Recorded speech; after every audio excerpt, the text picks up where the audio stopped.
Hi everyone. Thank you so much for being here today. So today we're going to do a small professional development day. It's actually a really important one because I am going to introduce a new digital tool that I think will be really effective in our classroom studies, specifically for students who are struggling in basic math foundational skills. This is going to be an intervention that I think will be really effective and we will definitely see progress in them. So foremost, let's get started. Let me go ahead and share my screen. Okay, perfect. So, as mentioned, this is our first professional development day. We are going to get an an introduction to an online tool called Air Tutors. And we're just going to go over it and why I think it's going to be really important and how it will be implemented into our students. So going over today's agenda, this will end at 11:30. It's currently 9 o'clock. Our session will take place from 9 to 10:30, and then we will have a 15-minute break from 10:30 to 10:45. And then from 10:45 to 11:30, we're going to finish off, basically just finalize everything. And we are going to have room for a Q&A at about 11:25, which gives us about 5 minutes. However, if we definitely need more time to just go over any questions, comments, and concerns, we can definitely go over past 11:30. So that is completely okay. Okay. Alrighty. So foremost, I do want to start off with a community building. I think community buildings are super effective because it just kind of, sets the tone. And I think a lot of the times we do not really converse with other teachers that are not in the same grade level as us. So this is definitely going to give us a moment to talk to other peers and just get to know each other, ask how we're doing and what. So okay, so here are our directions. So in about 15 seconds, I am going to ask you guys to find a teacher who teaches a different grade level than you. You're going to sit down next to them, and then each person will take 1 minute answering the following prompt. And this is our prompt. What is your favorite memory as a teacher and why? What events highlighted this event or made it memorable? Okay, so when I say go ahead and find a partner. I'm going to give you guys 1 minute each. I will have a timer, so no worries. And then we're going to come back together and just get started for the day. Okay, all right, ready, set, go. All right, and let's get back together in 3, 2, 1. Perfect. Awesome. I heard so many great conversations, and honestly, I love this type of prompt because as an educator, I have so many memories that sometimes I can't even highlight which one is the best because we see all types of things and a day is never boring as an educator. So I love this type of prompt. I love hearing your stories, and this is just a great way to get started. Okay. All right. So let's move on. So, before we start, I definitely do want to look at some student data. As mentioned, this digital tool that I am proposing is more towards our math intervention. So, right now I do want us to take a look at our iReady diagnostic exams and kind of just compare. I do just want us to analyze the data, see what we're seeing, see if we see any comparisons, any similarities, just basically analyzing the data. And you are going to go to the iReady account via Clever. You're going to select reports from the top menu. Then you're going to select students to see individual reports. Then select diagnostic from the left menu. And then under diagnostic results, you're going to select math. Just a quick heads up, when you go to number 5 and you do select math, it might ask you to also go through reading. Go ahead and just skip that. Right now, we're not going to look at any reading scores. Right now, we're just focusing on the math scores. And again, at this moment, I just want you to look at the data. Like, what do we see? Who's struggling? Who's excelling? Where are they struggling? And then we're just going to analyze it, see what we come up with. What do we think? Okay. So I'm going to actually give you guys about 10 minutes to go ahead and look at this data. And then we're going to come back together and just kind of talk about it for a bit. Okay. Alrighty. So go ahead and take 10 minutes. All right. Let's come back together in 3, 2, 1. Perfect. Okay. So I was walking around while you guys were reviewing this data with your peers, and I did see a lot of similarities. And I think what we could overall say is our 8th grade students are definitely the most that are struggling. I don't really know what exactly is the connection, but all I could assume is that these were students that had to go on virtual Zoom during the pandemic for about 2 years. So I think they were impacted the most.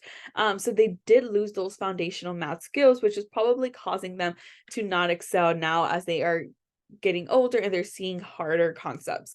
So we are definitely seeing that. And we are also seeing that our 6th and 7th grade students are also having some type of similarities, right? They are basically not excelling in the basic math foundational skills. So because of this data, and because of these reports, I do want to introduce Air Tutors now. So what is Air Tutors? So Air Tutors is an online tutoring program that partners with schools and organizations. Luckily, we are not the first to use Air Tutors in our Alliance network. There's actually a lot more schools in this network that has already introduced Air Tutors. They have really great things to say. They have said that our students have benefited from them and it's very effective. So that is why we are planning to introduce it, or hoping to introduce it. But I do want us to keep in mind that usually this program is implemented at the beginning of the year. So because we're already in semester 2, we are almost kind of doing a trial run. So it is very important that we see if this is effective, and if we want to commit to it for next year, we want to have the right and proper skills to ensure that this is effective for everyone. Okay, and Air Tutors does focus on K through 12 education in every core subject. In our case, we are only focusing on the math scores, and we're only using Air Tutors for math subjects. However, if we see that this works really well, that we like it, we like what it does, we can definitely move forward and see if we can implement it in other subjects for students who need that extra support. And each tutor is fingerprinted and have had a background check. A really awesome thing about Air Tutors is that it does offer one-on-one and or small groups of tutoring. So we're using it on a school organization platform. However, parents can definitely sign up, students can sign up, and they could just offer that one-on-one support, of course, with the fee. And Air Tutors is very flexible, and this is why we really like it and we want to implement it. Because our students can access these sessions before, during, or after school. So we don't necessarily have to do a complete change of programs and schedules, especially during the middle of semester 2. It's not always ideal to change out of nowhere. Our tutors are bilingual educators, which is great for our English learners, and they can align to any curriculum as long as we communicate and we demonstrate what is going to interconnect. Okay, so how will Air Tutors be integrated to students and classrooms? So students will meet every Tuesday and Thursday. Students will log on to Zoom from 8 a.m. and log off at 8:30, and all sessions will be conducted during the advisory period, which is about 33 minutes long. So as of right now, we are not planning to integrate it like completely throughout the day. We think it's best to integrate it during advisory.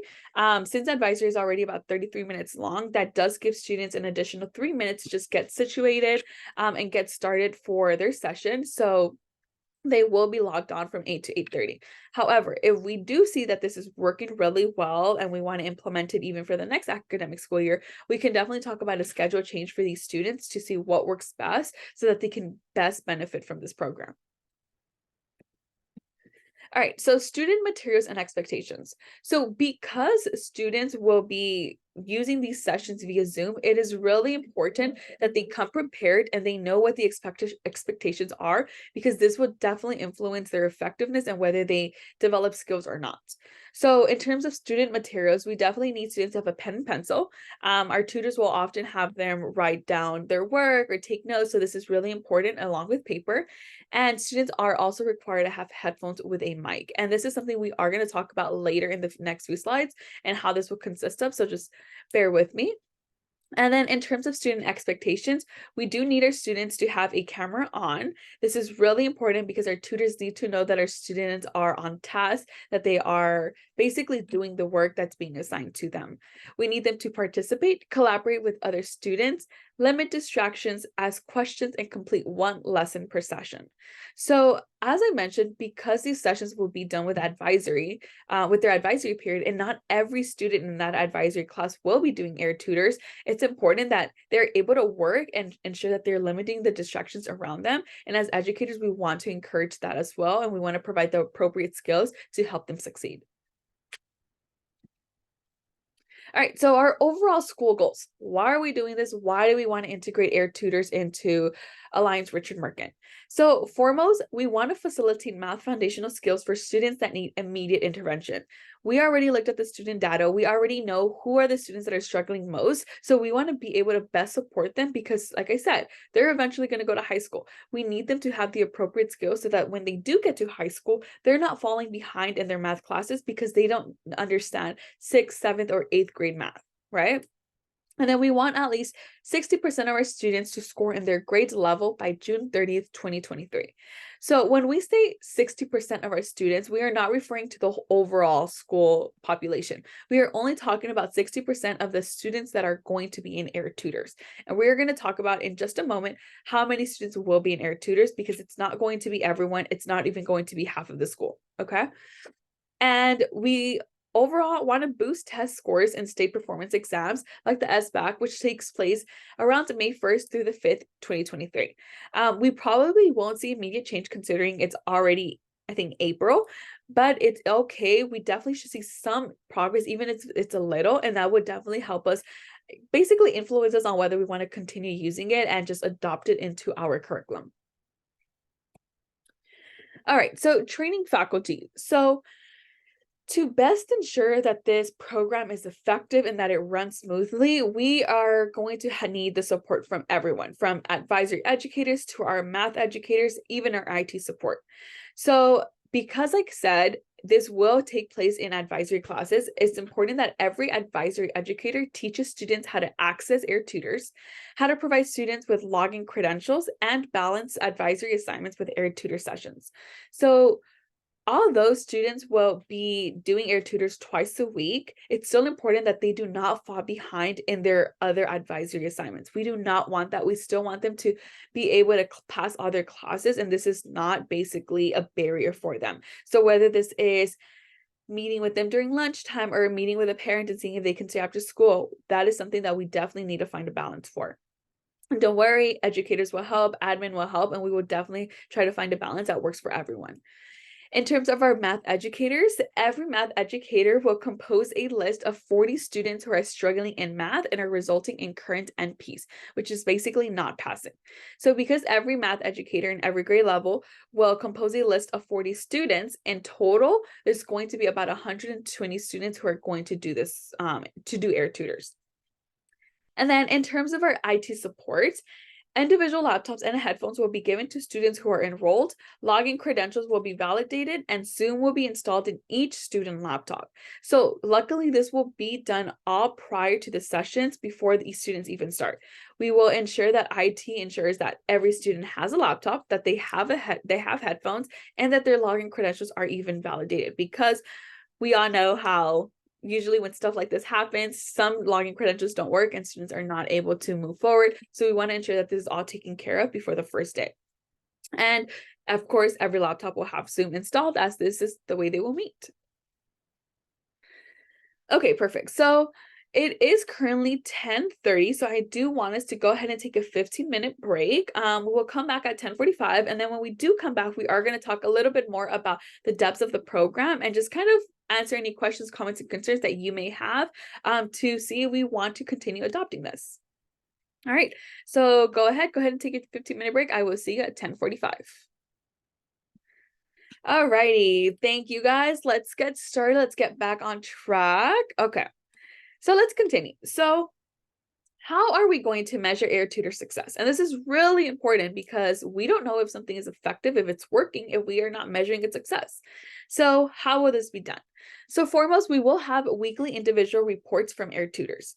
Our tutors will actually send us almost like a kind of a summary of the week for each student that they tutored, basically telling us were they on time, were they even at the session, maybe they weren't there that day, how many times did they participate, basically what is their overall interaction with the student. And this is really helpful because if we know that a student is not taking it seriously, if we see that a student is just simply not benefiting from the program, we want to be able to provide support immediately. We do not want this to wait 2 months from now. Diagnostic scores will be compared monthly. Teachers will also have the the option to complete a weekly feedback survey, along with parents who will also have weekly feedback surveys.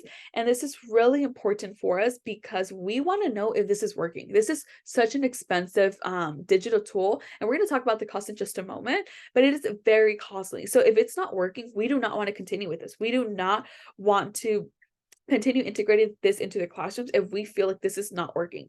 So teachers, we really need that support. We really need that feedback, opinion, advice. And you guys tell us, is it working? Maybe it's working, but not an advisory. Maybe we needed to do a complete schedule change, and that's okay. But we definitely need transparency. We need you guys to be open-minded, and we just basically need you guys to walk us through this and tell us, does this work? And in terms of the financial impact, as I mentioned, this is a very costly program. So it does cost $400 per pupil for one academic school year. For us, this is not the case at the moment because we wouldn't be starting it at the beginning of the year. We would be starting it actually around the end of the year. But if we do start it next year, it would be about $400 per pupil for the whole academic school year. And as I mentioned, since there is 40 students in each grade level, there's going to be a total of 120 students that are enrolled in Air Tutors. So it will be very costly. So again, that's why it goes back to the idea where your feedback is very critical. We need to know if this works because we're investing a lot and most of this money will be coming out of our school budget. So it's very important that we know that it's working and we can continue using this. And in terms of the digital citizenship and ethics, so as I mentioned, each student will be donated a pair of headphones from Air Tutors to use throughout the sessions. This does come out of the $200 per pupil that goes into the program. So every student will have a pair of headphones that has a working mic so that they're able to communicate with their tutors. However, if for whatever reason headphones are broken, if they're damaged and we need a replacement, that will need to be purchased by the school. So that is definitely something to keep in mind because they can be very costly. Each student will be lended a laptop that needs to be charged every night prior to their session. This is also a student laptop. There's also an ID code, and there is contracts that go with this so that parents know what are the responsibilities of a laptops, and if they were to be damaged, how does this compensate with the school? Technological issues during sessions or damaged equipment must be reported to IT immediately. So this also applies to headphones. If for whatever reason headphones are damaged, whether it's intentional or not, they need to be reported to IT immediately. And you guys can definitely send a message through the G chat and just tell IT really quickly that they need new headphones because this should not be a barrier to basically not allow students to continue their sessions. But we definitely need to communicate it because if technology is not being respected, we definitely need to do something about it. And then each advisory educator must have access to Go Guardian while students are meeting with their tutor. So I think everyone here already uses Go Guardian. We love it. It's super helpful.